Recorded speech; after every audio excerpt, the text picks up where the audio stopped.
तो retailers money के viewers को मेरा यानी कुलदीप रस्तोगी का नमस्कार। आज है 20 अक्टूबर और कई रिजल्ट्स मार्केट के दौरान आए और कुछ आए मार्केट के बाद। तो देखेंगे जो रिजल्ट आए कैसे आए। हम कवर करते चले आ रहे हैं एफ कंपनी के सारे शेयरों को, करीब करीब सभी को धीरे धीरे कवर कर लेते हैं और अंदाजा लगाते हैं कि रिजल्ट आने के बाद कैसे थे रिजल्ट और उसके बाद डेटा कैसा बना, जिससे कि आगे की चाल को हम पकड़ पाएं। हालांकि कुछ चालें गलत होती भी नजर आ रही हैं, जैसे हेवल्स में मैं उम्मीद थी कि शॉर्ट कवरिंग आएगी लेकिन नहीं आई और शॉर्ट्स बन गए। तो ऐसा तो हो ही सकता है, लेकिन एक आध में गलत हुआ तो ज्यादातर में सही भी हुआ। एक हेवल्स और एक वोल्टास का जैसा हमारा अंदाजा था उससे थोड़ा सा विपरीत जाते हुए नजर आया, लेकिन बाकी को जैसा हमने सोचा था उसी डायरेक्शन पे काम करते नजर आए। सोचा नहीं था, मतलब ऑब्जर्व किया था, उसी डायरेक्शन पे काम करते नजर आए। तो अब आज किन किन कंपनियों के रिजल्ट आए उनकी बात करेंगे और फिर उसी तरीके से एनालाइज करेंगे, रिजल्ट्स को देखेंगे और एनालाइज करेंगे कि कल यानी मंडे को जब बाजार खुलेगा तो किस तरीके से काम हो सकता है, डेटा क्या बता रहे हैं। चलिए बढ़ते हैं आगे, फिर देखते हैं किसके किसके रिजल्ट आए। देखिए रिजल्ट आने आज आए, इन चार कंपनियों के रिजल्ट आए: Laurus lab, L&T finance and holding, JSW steel and Atul. इन चार कंपनी के रिजल्ट आए। तो इन चारों कंपनी के रिजल्ट के डेटा को देखेंगे। पहले उससे पहले एक बार जरा देख लेते हैं कि रिजल्ट कैसे आए। तो रिजल्ट अब स्क्रीन पे आपके सामने रिजल्ट लगे हुए हैं। कौन सी कंपनी के? लॉरस लैब के रिजल्ट लगे हुए हैं। देखिए टॉप लाइन थोड़ी सी बढ़ी है पिछले क्वार्टर के कंपैरिजन में, कोई खास नहीं बढ़ी। मतलब 1182 से बढ़ के 1224 हो गई है, तो हार्डली ये तो 3% के करीब, 3-3.5% बढ़ी है quarter on quarter. Year on year basis पे तो अच्छा खासा ड्रॉप पाया है, 1576 से घट करके 1224 हुई है। मार्जिन्स पिछले साल सेम क्वार्टर में 28% के थे, अभी 15% के। हालांकि पिछले क्वार्टर में 24% के थे। ईपीएस 46 पैसे पिछले क्वार्टर में था, उससे बढ़ के मात्र 69 पैसे हो पाया है, जबकि पिछले साल सेम क्वार्टर में 4 रुपये 33 पैसे था। तो रिजल्ट तो अपेरेंटली खराब ही दिख रहे हैं, लेकिन शेयर की पिटाई भी काफ़ी ज़्यादा हो चुकी है। तो पिटाई के हिसाब से अगर हम हिसाब लगाएं कि इसकी पिटाई कितनी हुई है, थोड़ा सा पिटाई का भी अगर हिसाब किताब देखें हम, तो अच्छा खासा पिट चुका है ये शेयर। और मेरे ख्याल से 600-700 रुपए के लेवल से अगर हम देखें, इसके चार्ट पे देखेंगे तो काफ़ी अच्छा खासा इसके अंदर फॉल आ चुका है ऑलरेडी। अब देखेंगे डेटा किस तरीके का बनता नजर आ रहा है। चलिए पहले इसका डेटा ही देख लेते हैं लगे हाथ कि कैसा डेटा इसमें बनता नजर आ रहा है। तो इसमें जो डेटा बन रहा है हमारा लॉरस लैब का डेटा जो, हाँ जी, तो स्क्रीन पे लॉरस लैब का डेटा जो दिखाई दे रहा है, आज देखिए बहुत अच्छी डिलीवरी इसमें उठाई गई, करीब करीब 3.25 गुनी डिलीवरी उठाई गई। 27,70,000 शेयर उठाए गए। फ्यूचर के अंदर थोड़ा सा शॉर्ट्स भी कवर किए गए, 4,81,000 शेयरों का शॉर्ट्स भी कवर किए गए। और लगातार इसमें देखिए कई दिनों से 16 अक्टूबर से लगातार इसके अंदर फ्यूचर के अंदर लॉन्ग बिल्डअप दिखाई दे रहा है। तो 36,82,000 शेयर का, फिर 8,89,000 का, फिर 10,26,000 का, और फिर 4,50,000 का। तो ये और प्राइस जो है एक रेंज में ही काम कर रहा है। डिलीवरी का डेटा भी अच्छा खासा है। तो डेली डिलीवरी, कई दिनों से डिलीवरी अच्छी उठाई जा रही है और आज तो बहुत ही अच्छी उठाई गई है डिलीवरी। लेकिन आज का जो लो था वो 386 रुपये 25 पैसे का लो बनाने के बाद ये बंद हुआ है 400 रुपये पे जा करके। तो आप समझ सकते हैं कि नीचे के लेवल से इसमें बाइंग इंटरेस्ट आ रहा है। देखिए रिजल्ट खराब थे और बाइंग इंटरेस्ट आ रहा है, इसका मतलब मैनेजमेंट कमेंट्री अच्छी होने वाली है। फ्यूचर का आउटलुक मैनेजमेंट अच्छा बताने वाला है, हालांकि पिछले क्वार्टर में भी ऐसे ही बताया था। तो और पिछले क्वार्टर में भी ये गिरने के बाद चल गया था। तो अब इसने जो पिछले 50 दिनों की जो रेंज है 416 और 377 की है, ऊपर से करीब करीब मतलब लो और हाई के बीच का जो डिफरेंस है 10% का है। तो अब यहाँ से सिग्नल तो ये ऐसे दे रहा है कि ये ऊपर की तरफ चलेगा, कुछ ना कुछ सरप्राइज इसके अंदर मैनेजमेंट की तरफ से जरूर आने वाला है। या तो ये लास्ट क्वार्टर था जिसमें खराबी होनी थी, आगे से सब कुछ ठीक होने की उम्मीद मैनेजमेंट को होगी। कोई इस तरीके का सिग्नल दे रहा है डेटा। डेटा पॉइंट, डेटा में खराबी नहीं दिख रही है, रिजल्ट खराब है लेकिन डेटा में खराबी नहीं दिख रही है। अगली कंपनी को देख लेते हैं। अगली कंपनी हमारी कौन सी होगी, जिसके रिजल्ट देखने हैं हमें। Company JSW steel. देखिए जेएसडब्ल्यू स्टील के रिजल्ट ठीक ठाक थे, कोई खास ना अच्छे ना खराब। मार्जिन 2 क्वार्टर से 17% था, इस बार 18% हो गया है। और मार्जिन हालांकि देखा जाए तो जून 2022 के बाद बेस्ट मार्जिन इनका इस बार आया। ऑपरेटिंग प्रॉफिट 18%, ऑपरेटिंग मार्जिन जो है वो 18% है, जो कि मार्च 22 में 20% था, उसके बाद बेस्ट है अभी तक का। तो ये एक पॉइंट हो सकता है जिसमें कुछ बायर का इंटरेस्ट नहीं आ रहा है। हालांकि डेटा अगर इसका हम देखेंगे, और ईपीएस जो है 11 रुपये 29 पैसे का किया है पिछले साल, तो इस क्वार्टर में लॉस में थी कंपनी, तो लॉस से प्रॉफिट में आ गई है, एक ये पॉजिटिव हो सकता है। लेकिन ये सब प्राइस इन है, ऐसा कुछ नहीं है कि सब प्राइस इन ना हो। तो अब जरा सा इसका डेटा भी एक बार देख लेते हैं कि किस तरीके का डेटा इसमें बना। तो जेएसडब्ल्यू स्टील में लगा लेते हैं, जेएसडब्ल्यू स्टील को। डेटा इसका कुछ खास बनता नहीं, मेरे ख्याल से नहीं आएगा, क्योंकि एक रेंज में ही ये ट्रेड करता हुआ नजर आ रहा है। तो जेएसडब्ल्यू स्टील का डेटा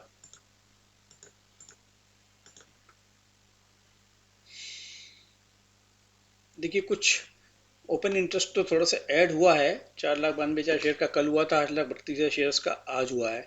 डिलीवरी का डेटा लेकिन कोई खास नहीं है, 50% डिलीवरी केवल उठाई गई है। तो अभी या तो ये ऐसा लग रहा है कि अभी बिल्कुल बीचों बीच बंद हुआ है। आप इसकी रेंज अगर चेक करोगे आप, तो कल 780 में बंद हुआ था, आज 779 पे ओपन हुआ। 761 का लो बनाने के बाद 771 रुपये पे जाकर के बंद हुआ है, और 8,32,000 शेयर्स का ओपन इंटरेस्ट ऐड हुआ है। डिलीवरी की कोई खास बात नहीं है, लेकिन ओपन इंटरेस्ट फ्यूचर में ऐड हुआ है। तो अब इससे अंदाजा लगाना मुश्किल हो रहा है कि ये कैसा काम करेगा। ये दोनों तरफ जा सकता है। अब दोनों तरफ ये जाने का मतलब ये हुआ कि अपनी रेंज में अगर प्ले इसको माने कि इसको अपनी रेंज में ही प्ले करना चाहिए, तो इसकी रेंज क्या है। तो इसकी रेंज जो बन के आती है जी, वो आती है आपकी 50 दिनों की जो रेंज है वो 749 और 840। तो उसके इसी रेंज में कहीं काम कर सकता है, ना ऊपर ना नीचे। ज़्यादा कहीं जाने की संभावना इसके अंदर लगती नजर नहीं आ रही है। अगली कंपनी और कौन सी कंपनी है, जिसके रिजल्ट आए, अतुल लिमिटेड के रिजल्ट आए। तो अतुल लिमिटेड के रिजल्ट को भी पहले रिजल्ट को ही देख लेते हैं। अतुल लिमिटेड के रिजल्ट कैसे रहे। अतुल लिमिटेड के रिजल्ट देखिए, इनकी भी टॉप लाइन थोड़ी सी बढ़ी है, 1182 से बढ़ के 1194 हुई है सीक्वेंशली, और लास्ट ईयर के कंपैरिजन में तो नीचे ही है। मार्जिन पिछले साल सेम क्वार्टर में थे 15 के, अभी हो गए 13 के। पिछले पिछले क्वार्टर में भी 15 के थे, हो गए 13 के। और ईपीएस भी 30 रुपये 60 पैसे का निकाला है पिछले क्वार्टर में, जबकि 35 था। पिछले साल सेम क्वार्टर में 51 का था। तो रिजल्ट तो अच्छे नहीं कहलाएंगे बिल्कुल भी। लेकिन सेम बात कि वर्स्ट इज ओवर, मैनेजमेंट कुछ इसी तरीके से साउंड करेगा। अभी इसका डेटा देखेंगे, इसके बाद अतुल का डेटा देखेंगे, लेकिन उससे पहले L N T finance and holding के रिजल्ट है। जरा रिजल्ट पे एक बार नजर मार ले, फिर दोनों का डेटा देखेंगे एक साथ। तो L N T finance and holding के रिजल्ट अच्छे नजर आ रहे हैं। देखिए टॉप लाइन इनकी पिछले क्वार्टर जैसी ही है, और पिछले साल सेम क्वार्टर से बढ़ी हुई लग रही है, करीब करीब 3%। तो लेकिन इसमें मार्जिन्स पे प्रेशर है। ऑब्वियसली पिछले क्वार्टर में 61% का मार्जिन हुआ करता था, वो अब घट के 59% हो गया है। फाइनेंस जितनी भी फाइनेंशियल कंपनी है, सभी के अंदर ये प्रॉब्लम आ रही है, मार्जिन का थोड़ा सा है। लेकिन 61 से 59 होना कोई बड़ी बात नहीं है। पिछले साल सेम क्वार्टर में भी 61 था, अभी 59 हुआ, 2% डाउन हुआ है मार्जिन इनका। लेकिन इन्होंने ईपीएस जो निकाला है वो 2 रुपये 40 पैसे का निकाला है, जो कि 2 रुपये 40 पैसे का ईपीएस आप यहाँ से अगर देखें सितंबर 2020 से लेकर के, तो ये बेस्ट है। तो मार्केट इसको रिवॉर्ड करना चाहिए। इसमें डेटा काफ़ी अच्छा बनता नजर आ रहा था। अभी अब डेटा को देखते हैं, अतुल के और L N T finance and holding दोनों के डेटा को देखेंगे कि कैसे डेटा साउंड कर रहे हैं। तो पहले देख लेते हैं हम अतुल के डेटा को।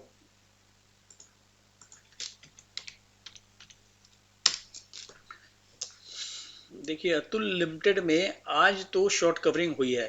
8% का ओपन इंटरेस्ट कम हुआ है, जितने भी शॉर्ट्स बने थे उनको कवर कर लिया गया। लेकिन इसको अगर आप देखेंगे, तो इसके अंदर कितना बढ़िया डेटा बन रहा है। 13 अक्टूबर के बाद से लगातार हैवी वॉल्यूम के साथ डिलीवरी उठाई जा रही है। हैवी डिलीवरी उठाई जा रही है। अब अब आप ये भी कह सकते हैं खराब रिजल्ट की एक्सपेक्टेशन में डिलीवरियाँ ज़्यादा बेची गई थी, लेकिन ऐसा लग नहीं रहा, क्योंकि 6,933, फिर 6,898, 6,916, 6,865, 6,786 और आज 6,697। आज भी पौने दोगुनी डिलीवरी उठाई गई हैं। हालांकि जब ये 6,605 के भाव पे आया तो, और ये क्लोज हुआ 6,670 के भाव पे, तो 6,670 के भाव पे, हाँ जी, 1% नीचे से ऊपर जाकर के बंद हुआ है, जबकि मार्केट ढीला ढाला ही था। मिड कैप स्मॉल कैप तो ढीले ही थे। तो इसका यहाँ से इसने सपोर्ट तो लिया है, 6,600 से इसने सपोर्ट तो लिया, और डेटा भी इसका ठीक ठाक बनता नजर आ रहा है। तो इसमें भी अगेन मैनेजमेंट कमेंट्री शायद अच्छी ही आने वाली होगी कि ये यहाँ से बाउंस करेगा। तो ये शायद, क्योंकि केमिकल वाले स्टॉक्स के अंदर अब वर्स्ट इज ओवर वाली न्यूज़ भी चल रही है कि वर्स्ट इज ऑलमोस्ट ओवर। तो अब in the time to come इनके रिजल्ट्स में इम्प्रूवमेंट अगर आने की संभावना मैनेजमेंट की तरफ से जरा भी बनेगी ना, तो ये शेयर यहाँ से उछलना चाहिए। पिछले साल, पिछले क्वार्टर में भी अगर आप याद करोगे ना, तो रिजल्ट इसी तरीके के थे और इसी तरीके का एक्शन हुआ था। 7,590 रुपए तक चला गया था खराब रिजल्ट के बावजूद, और 6,605 का आज का जो इसने लो बनाया है ना, ये अभी पिछले 50 दिनों का लो है। तो अब इस लो से अगर और नीचे जाता है तो नीचे जाएगा, नहीं तो ये नीचे नहीं जाएगा। डिलीवरी का काम इसमें अच्छा खासा हुआ है, तो यहाँ से एक बाउंस बैक की उम्मीद की जा सकती है। लेकिन अभी ये मार्केट का मूड थोड़ा सा डाइसी है, तो जिनके रिजल्ट खराब आ रहे हैं उनको थोड़ा पनिशमेंट ज़्यादा मिल रहा है, इसलिए फरवरी में इसके अंदर कोई काम नहीं करना चाहिए। कहीं इसमें भी हेवल्स वगैरह की तरह से ही पिटाई होनी शुरू हो जाए और शॉर्ट्स बन जाए। हालांकि शॉर्ट्स आज बने नहीं हैं, आज शॉर्ट्स कवर ही हुए हैं, इसलिए इस लेवल पे सपोर्ट लेकर के ऊपर जाने के चांसेस भी बनते नजर आ रहे हैं। अब L&T फाइनेंस एंड होल्डिंग को जरा एक बार देखेंगे कि इसके रिजल्ट तो इसके अच्छे लगे थे। अब अच्छे रिजल्ट होने के बाद इसने कैसा काम किया आज। इसमें तो जी ओपन इंटरेस्ट लगातार, इसमें शॉर्ट कवरिंग हो रही है काफ़ी दिनों से। ओपन इंटरेस्ट कम होता जा रहा है, शॉर्ट्स कवर कर लिए गए इसके काफ़ी हद तक। और यहाँ पे एक दिन इस 17 अक्टूबर वाले दिन काफ़ी अच्छा डिलीवरी बेस्ड वॉल्यूम भी हुआ है और लॉन्ग बिल्डअप भी हुआ था, और वो 138.78 के भाव से हुआ था। और उसके बाद से लगातार ये शेयर अच्छा ही परफॉर्म कर रहा है, मतलब खराब बाजार में भी ज़्यादा नहीं गिर रहा। आज भी 136 रुपये 15 पैसे का लो बनाने के बाद बंद हुआ 137 रुपये 85 पैसे पे, यानी कि करीब करीब 1% ऊपर जाकर के बंद हुआ है। और जो शॉर्ट्स जो भी थोड़े बहुत बने हुए थे, वो सारे 23,82,000 शेयर्स के शॉर्ट्स कवर कर लिए गए। तो डिलीवरी का डेटा देख करके तो ये लग रहा है कि ये जो इसने इतना रीसेंट लो बनाया है, रीसेंट लो अगर इसका हम पिछले 50 दिनों का एक बार चेक कर लें कि क्या लो और हाई बनाया है इसने, तो ये निकल करके आता है 141 और 122। 122 तक तो ये जाएगा नहीं, 122 तक तो जाएगा नहीं अगर ये गया भी। हालांकि पहले तो यही लगता है कि 136 रुपये 15 पैसे जो आज का लो है, यही शायद ना टूटे। लेकिन अगर ये टूटेगा भी तो 132 रुपये से जरूर घूम जाना चाहिए। ये 132 से नीचे जाने की संभावना इसमें अभी फिलहाल नजर नहीं आ रही है। तो रिजल्ट अच्छे हैं और डेटा भी इसमें अच्छा ही बना है। आज भी 208% डिलीवरी उठाई गई है इसके अंदर, और डिलीवरी ऑर्डर्स का साइज भी बड़ा बड़ा ही था। तो इसने भी, इसके रिजल्ट ठीक नज़र आ रहे हैं। तो इस वीडियो में आज के रिजल्ट्स के ऊपर हमने चर्चा कर ली। अब एक छोटी सी नज़र मारेंगे हम इसके ऊपर कि जो कल रिजल्ट आए थे उसके ऊपर जो हमने बात की थी, वो बात कितनी सही कितनी गलत साबित होती नजर आई, उसका रिव्यू भी लेना चाहिए। तो एक बार जल्दी से उसका भी रिव्यू ले लेते हैं। अब हम 19 तारीख को जो रिजल्ट आए थे उसके ऊपर जो कल हमने एक वीडियो के अंदर बातचीत की थी कि भाई किस तरीके का डेटा बनता नजर आ रहा है, तो आज आगे कैसा डेटा बना। देखिए यूबीएल का डेटा अच्छा बना था, यूबीएल में कोई खराबी थी नहीं और रिजल्ट भी अच्छे थे इसके, तो इसको चलना था। तो हालांकि बहुत अच्छे रिजल्ट तो नहीं थे लेकिन कंपेरेटिवली अच्छे थे, तो इसको चलना था। ये 2.7% चल के बंद हुआ। नेस्ले इंडिया के रिजल्ट अच्छे थे, अनडाउटेडली रिजल्ट अच्छे थे, और ओपन इंटरेस्ट भी अच्छा खासा ऐड हुआ था, तो हमें लग रहा था कि अभी और चलेगा। चला 24,745 तक गया, लेकिन फिर प्रॉफिट बुकिंग भी आई और करीब 500 रुपये नीचे जाकर के बंद हुआ। ऐसी ही संभावना हमें लग भी रही थी। अल्ट्राटेक सीमेंट के बारे में तो क्लियर कट हमारी यही ओपिनियन थी कि ये रिजल्ट इसके ना अच्छे हैं ना बुरे हैं, और हालांकि इंडेक्स का शेयर है उस हिसाब से इसको चलाया जाता है, लेकिन इसमें प्रॉफिट बुकिंग जरूर आएगी और वो आई भी। 8,648 का जैसे ही इसने हाई बनाया, वहां से अच्छी खासी प्रॉफिट बुकिंग आ गई और नेगेटिव टेरिटरी में जाकर के बंद हुआ। 8,410 का लो बनाने के बाद 8,455 में बंद हुआ, भी और नीचे जा सकता है ये। हिंदुस्तान यूनिलीवर के रिजल्ट बिल्कुल फ्लैट थे, पिछले साल जैसे ही थे, तो इसमें कुछ होप नहीं थी कि ज़्यादा कुछ कर पाएगा ये, तो ये 1.8% गिर के बंद हुआ। कोफोर्ज कोफोर्ज में हमें ये उम्मीद थी कि 4,998 का जो लेवल है ये नहीं तोड़ना चाहिए, हालांकि रिजल्ट भी इसके ठीक थे, बुरे नहीं थे कहीं से भी। तो 4,980 का इसने एक बार लो बनाया, लेकिन क्लोज उसके ऊपर ही जाके दिया है 4,998 की, तो यहाँ पे मौका देख करके अभी भी स्कोप छोड़ करके गया है ये। वोल्टास में उम्मीद ये थी कि हमें थोड़ा और नीचे जाएगा तो शॉर्ट कवरिंग आएगी, तो नीचे 812 तक गया, लेकिन कोई खास शॉर्ट कवरिंग, हालांकि शॉर्ट्स कवर हुए हैं, देखिए 2,26,000 शेयर्स के शॉर्ट इसके अंदर कवर हुए हैं, लेकिन अभी भी लोगों को अभी कंफर्ट नहीं आ रहा है कि सारे शॉर्ट्स इसके अंदर कवर किए जाएं, क्योंकि मार्केट का बिहेवियर अभी थोड़ा डाइसी सा लग रहा है, तो कमजोर रिजल्ट वालों को और पिटाई करने का गुंजाइश अभी बाकी लग रही है। आईटीसी के रिजल्ट ठीक थे, फ्लैट ही थे, कोई अच्छे रिजल्ट नहीं थे बिल्कुल भी, तो इस प्राइस पे करेक्शन तो बनती ही थी, तो करेक्शन हो गई। तो हमारा अभी अंदाजा यही था कि 433 से 453 की रेंज में ही काम करेगा, ठीक उसी रेंज में ही रहा। 437 का लो बनाया इसने, 438 से बंद हुआ, तो इसमें भी जैसा सोचा था वैसे ही हुआ। पीवीआर पीवीआर के ऊपर देखिए, कल ही थोड़ी सी गिरावट शुरू हो गई थी, हालांकि रिजल्ट अच्छे थे, रिजल्ट अनडाउटेडली अच्छे थे, लेकिन उसके बाद भी थोड़ी गिरावट हुई, प्रॉफिट बुकिंग आई, क्योंकि काफी दिनों से बाइंग इसके अंदर चल रही थी। तो अब इसमें आज ये 3% गिर गया। हमारा अंदाजा ये था कि 1660 रुपए से नीचे नहीं जाना चाहिए, और जाएगा तो वहां पे बाइंग आनी चाहिए।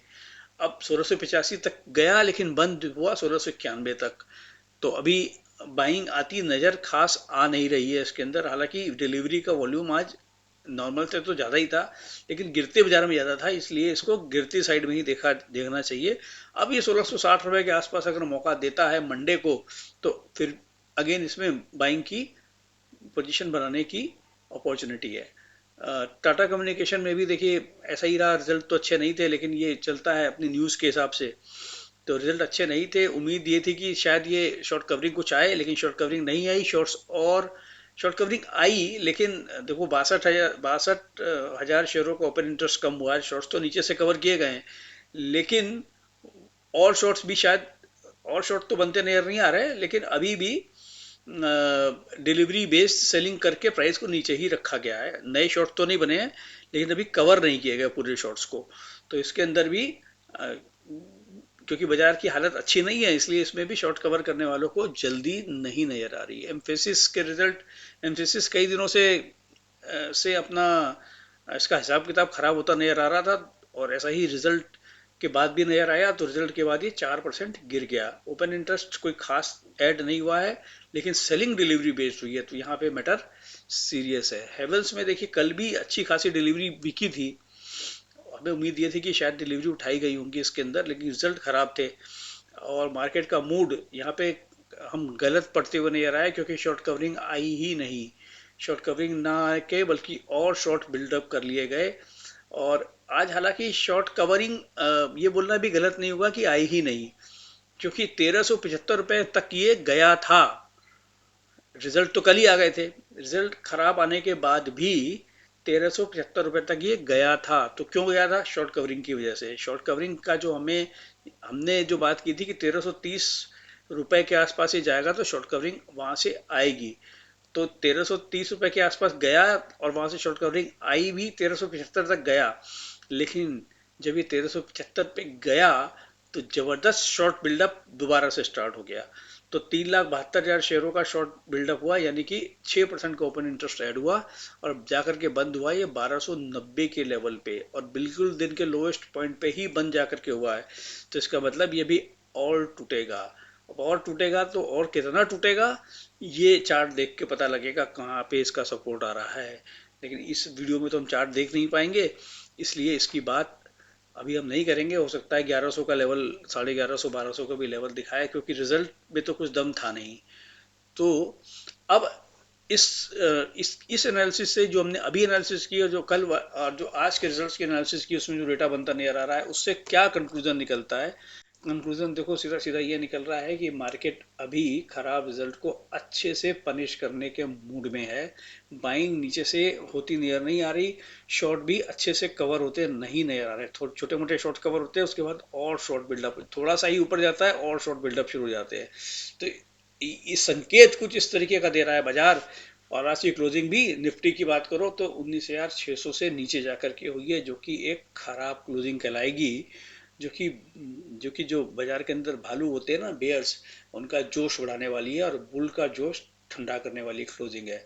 तो ध्यान में रखना इन सारी बातों को। इस वीडियो में इतना ही। वीडियो अच्छी लगी हो तो लाइक शेयर कर दीजिए, चैनल नहीं सब्सक्राइब किया हो तो सब्सक्राइब कर दीजिए। Thank you very much.